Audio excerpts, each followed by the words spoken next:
मोठ्या प्रमाणात होणारी वृक्षतोड, उन्हाळ्यात लावण्यात येणारे वणवे, दैनंदिन जीवनात प्लास्टिकचा वापर, वातावरणातील ओझोन वायूची होणारी कमी तीव्रता यामुळे झालेली जागतिक तापमान वाढ या बाबी लक्षात घेता झाडे लावणे व त्याचं संगोपन करणे ही भविष्यकाळाची गरज बनली आहे। हीच बाब लक्षात घेता व झाडे लावा झाडे जगवा हा पर्यावरण पोषक संदेशाची अंमलबजावणी तुर्भे येथे अध्यक्ष सुनील शंकर साळवी यांच्या संकल्पनेतून करण्यात आली। पोलादपूर तालुक्यातील महात्मा फुले नगर तुर्भे बुद्रुक येथे शनिवार 22 जून 2024 रोजी बौद्ध जनसेवा संघ तुर्भे बुद्रुक यांच्या वतीने वृक्षारोपण करण्यात आलं।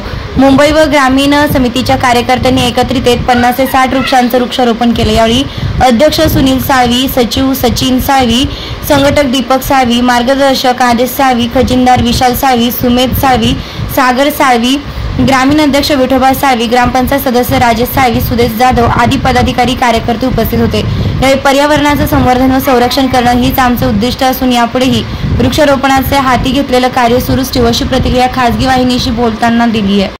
बौद्ध जन सेवा संघ मुंबई भिवंडी यांच्या विद्यमाने आज शनिवार दिनांक 22/6/2024 रोजी या संघाच्या माध्यमातून इथे ग्रामीण भागामध्ये वृक्षारोपण हा जो कार्यक्रम आहे तो आम्ही आयोजित केलेला आहे आणि इथं सगळ्यांनी इथं सहकार्य केलेलं आहे। आपल्या सगळ्यांना कल्पना आहे आज जागतिक पर्यावरण दिन जो आहे तो पर्यावरणाच्या साठी आपण हा वृक्षारोपणाचा जो कार्यक्रम आहे तो शासनाच्या वतीने देखील आयोजित केलेला असतो, विविध संघटनेच्या माध्यमातून केलेला असतो आणि पर्यावरणाच्या रक्षणासाठी आपण हा वृक्षारोपणाचा कार्यक्रम केलेला आहे। आपण सगळ्यांनी ह्याला इथं उपस्थित होऊन सहकार्य केलं त्याबद्दल आपले आभार। त्याचप्रमाणे हा दरवर्षी उपक्रम राबवण्यात येईल। जय भीम।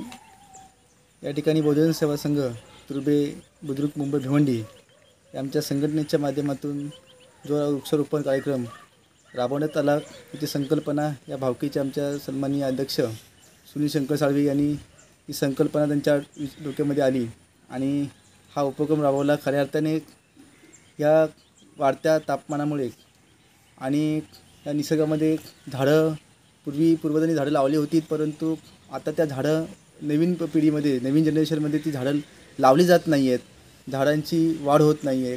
या ठिकाणी जेणेकरून ह्या वाढत्या तापमानामध्ये आपल्याला सावली मिळावी आणि पुरेसा ऑक्सिजन मिळावा या उद्देशाने वृक्षारोपण आणि पर्यावरण संतुलित राहावं या उद्देशाने या ठिकाणी वृक्षारोपण आम्ही त्या भावकीच्या माध्यमातून केलेलं आहे। चांगल्या प्रकारे प्रतिसाद मिळाला आणि सर्वांनी या ठिकाणी हातभार लावून वेळोवेळी करून या ठिकाणी वृक्षारोपण केलं। सर्वांचं मी धन्यवाद देतो, आभार। जय भीम। बौद्ध जन सेवा संघ मुंबई भिवंडी आणि त्याचप्रमाणे स्थानिक भावकी तुर्भे यांच्या वतीनं आज वृक्षारोपणाचा कार्यक्रम इथे झालेला आहे। या सर्व सहकाऱ्यांचं मी त्यांना धन्यवाद देतो आणि आपला हा कार्यक्रम छानपैकी राबवला त्याबद्दल धन्यवाद।